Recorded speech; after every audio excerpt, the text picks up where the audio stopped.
Welcome, everybody. It's been a while from a YouTube perspective, but the live trading room, man, we are busy, busy, busy. How busy?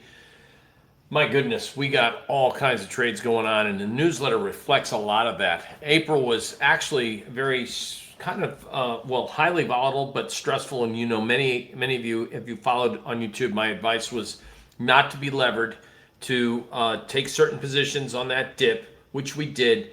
And right now we have all kinds of new positions, and I'll just update you what we see happening and what we were coming into this week doing.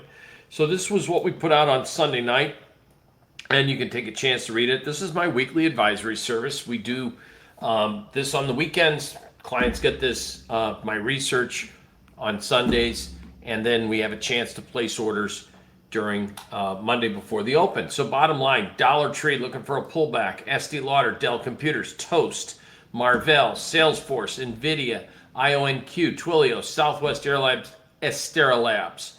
Now, you'll take a look at these.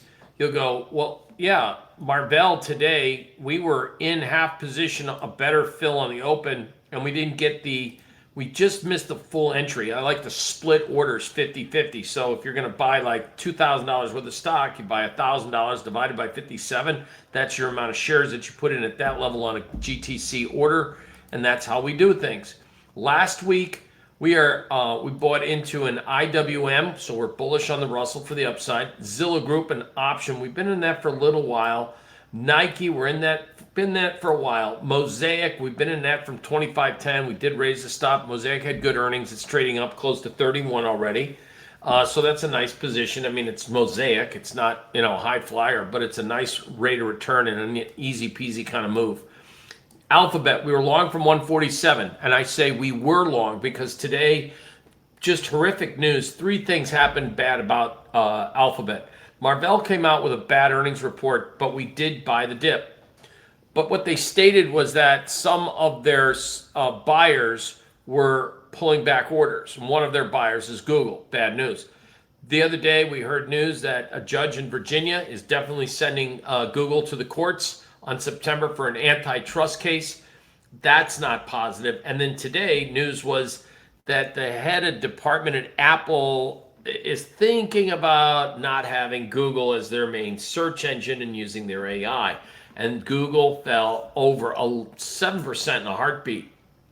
We bailed out on the trade at the market. Didn't even raise the stops. We got out around 151 and change. What the hell? We took a small profit. I don't want to be in the trade because if people read the news and Barron's, it might have negative stigma. This is a trade that I thought should have gone and kept going and been the ever-ready battery.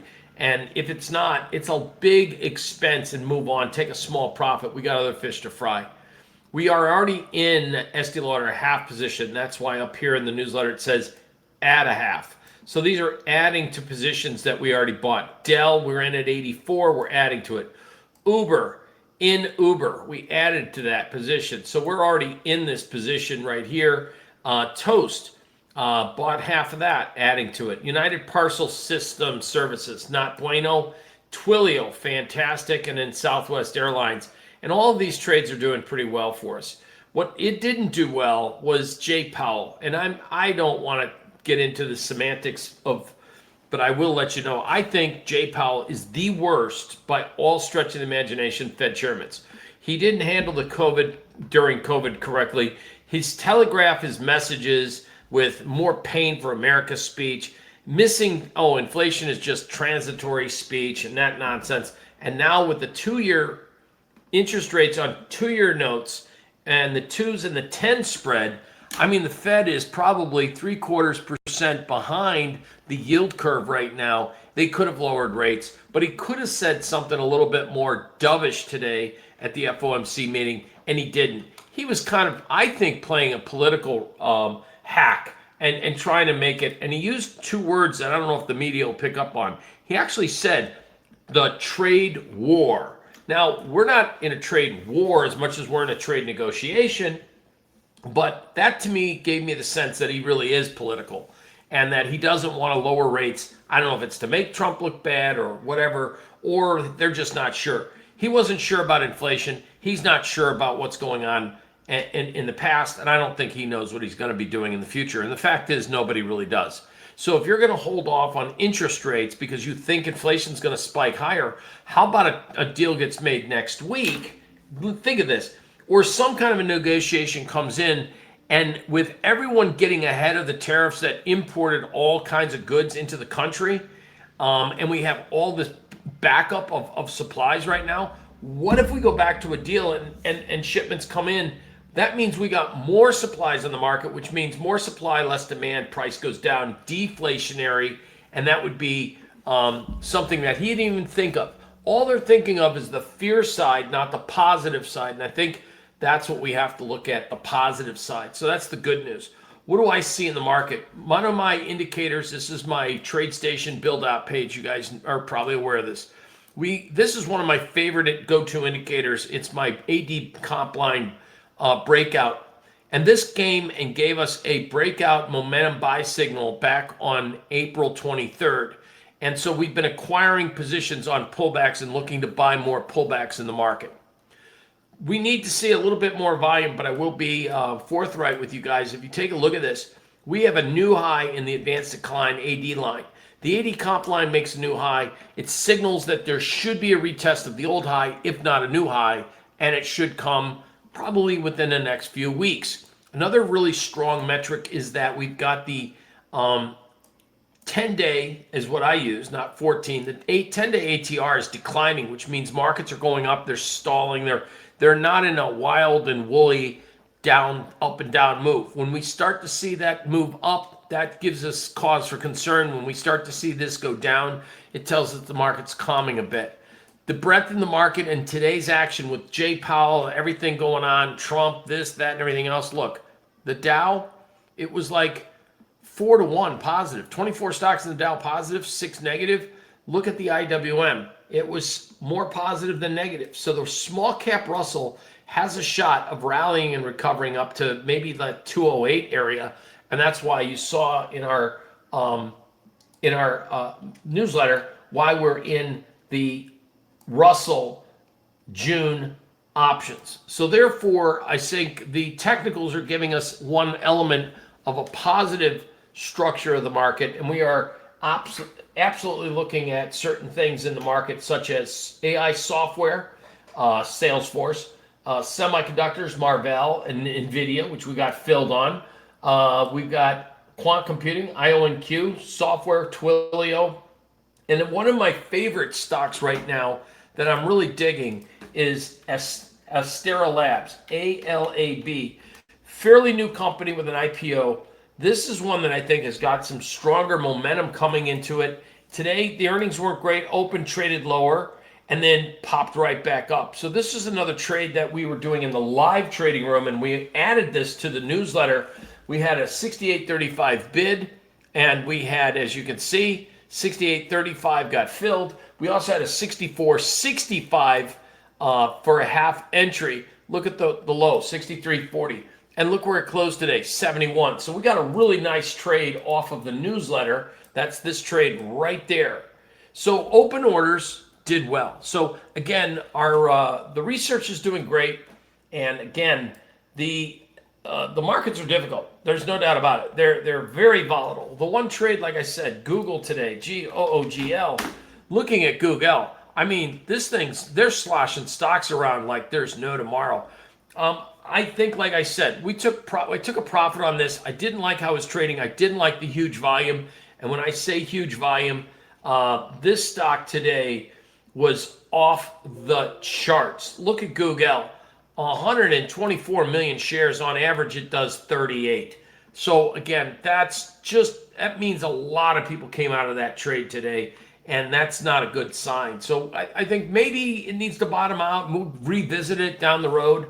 More or less, it's a staple item. They're not going out of business, but when everyone reads Barron's, the Wall Street Journals, maybe there's some margin calls. Maybe people get fed up with it.